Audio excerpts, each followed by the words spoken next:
अपने लोकन सुन रहल छी एसके म्यूजिक उमगांव के प्रस्तुति।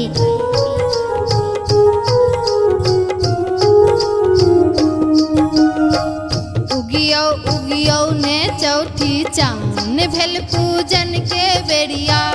उगियो उगियो ने चौठी चांद भेल पूजन के बेरिया।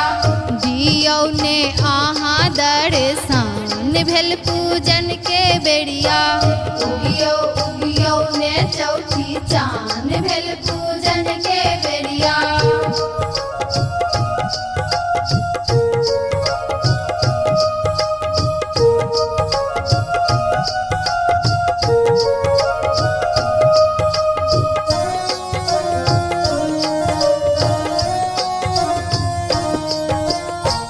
भादो शुक्ल चतुर्थी केलौ ओरियान हम।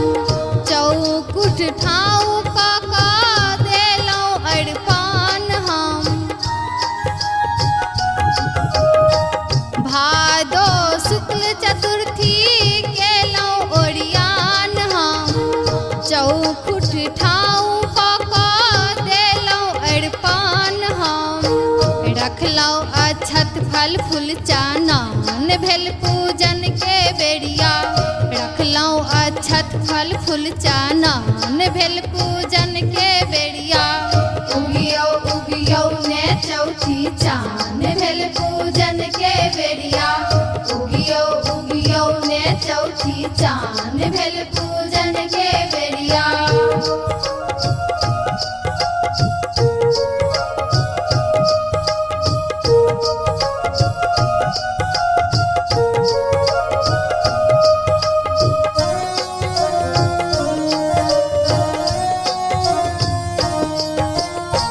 दही मटकूरी सजेलौं पाकल केरा।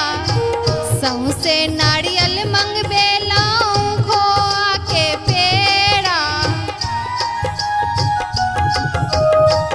दही मटकूरी सजेलौं पाकल केरा। सौंसे नारियल मंगबेलौं खोआ के पेड़ा। डाली में रखलो सुपारी पान भेल पूजन के बेरिया। डाली में रखलो सुपारी पान भेल पूजन के बेरिया। उगियो उगियो ने चौठी चांद भेल पूजन के बेरिया। उगियो उगियो ने चौठी चांद भेल पूजन के बेरिया।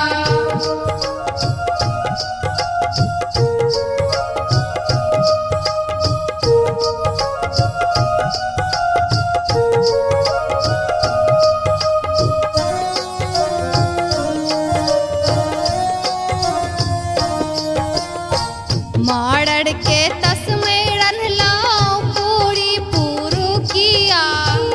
हाथ उठाबा खातिर बैसल अछि दुखिया। माड़ड़ के तस्मै रन्हलौं पूरी पुरुकिया। हाथ उठाबा खातिर बैसल अछि दुखिया। अरघ में देल सब पकवान भेल पूजन के बेरिया। अरघ में देल सब पकवान भेल पूजन के बेरिया। उगियो उगियो ने चौठी चांद भेल पूजन के बेरिया।